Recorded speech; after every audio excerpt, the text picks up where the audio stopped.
back to Silation. Thank you so much guys for tuning in. Well guys, I'm back again with the Mzansi Soap Histories and namhlanje sikhuluma ke nge-e.tv scandal guys. Yo, kuningi ke guys, kuningi ku-e.tv scandal, but ke kukhona indaba ke ekuyiyona ngempela engifuna ukukhuluma ngayo ukuthi ke umama kaThapelo yini ayazi ngomthunzi noma yini ayazi ngendodana kaNtate Semiday noma ini ayazi ngoPatricia okuyi girlfriend kaSemiday eyamthola ingane, because kuba sengathi there is something that she knows engaziwa muntu. So today guys, Tete Kgopulo the husband ubemtshela ukuthi ke into engiyenzile ukuthi ngenze sure ukuthi ke umthunzi akatholi nesent emalini ke kaSemiday until ke uSemiday aba na 85, and ngimwonile na umfana ukuthi if anything happens to my brother before I reach to 85 wena you will deal with me. So guys, kuba sengazi ukuthi ikhona into yaziwa ke umama kaThapelo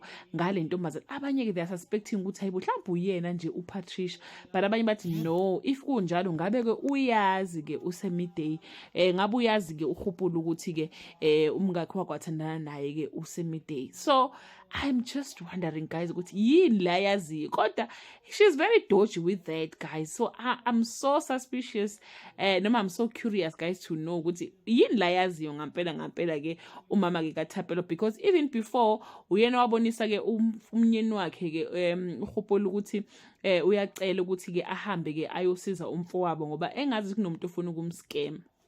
But anyway guys, esinye ke istory lesikhona lapha ku e.tv scandal ukuthi ke uKhumo kuzotholakala ukuthi unesifo lesiyana esasikade ke sigulisa ke umkhulu wakhe, and bazotestwa bonke kutholakala ukuthi ke abasiwona amamesh abameshi ke noKhumo, and the only person abasuspect ukuthi ke angamesha ke noKhumo uyi1, and lo muntu lowo uboshiwe. So ukuthi ke akwazi ukusiza uzokwenza ama demands akhe na ukuthi ke ba drop ama cases ukuze ke aphume lapha yana. So umuntu ke le guys uDino nomutiro. So ay guys kazoshuba ngampela ke asazi noma uzokwazi ukumsiza, uzokwazi ukumsiza yini uKhumo noma ke it's the end of a character ke kaKhumo.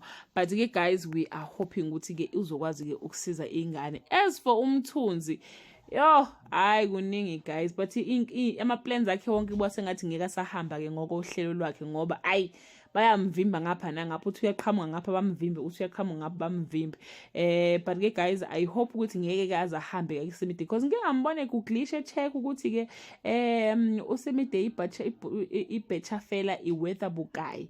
So wathola ukuthi it's 135 million. Abanye bathi he angasashiye ke manje uSemiday ahambe ke manje ayo scammer ke uHobi lapha yana, because he is the best on doing that guys. Ngiyamkhumbula ke nesasibona nescandal ukuthi ke wake wascammer ke ifamily yakalanga. So nje lezi zinto lezi into zakhe vele ayi, but manje ngathi uyenza kakhulu. Yo yoma esehlenga ngathi akahleki, hayi bafana uyashubisa ngampela. That brings us to the end of this video. To leave your comment below and share your opinion. Bye.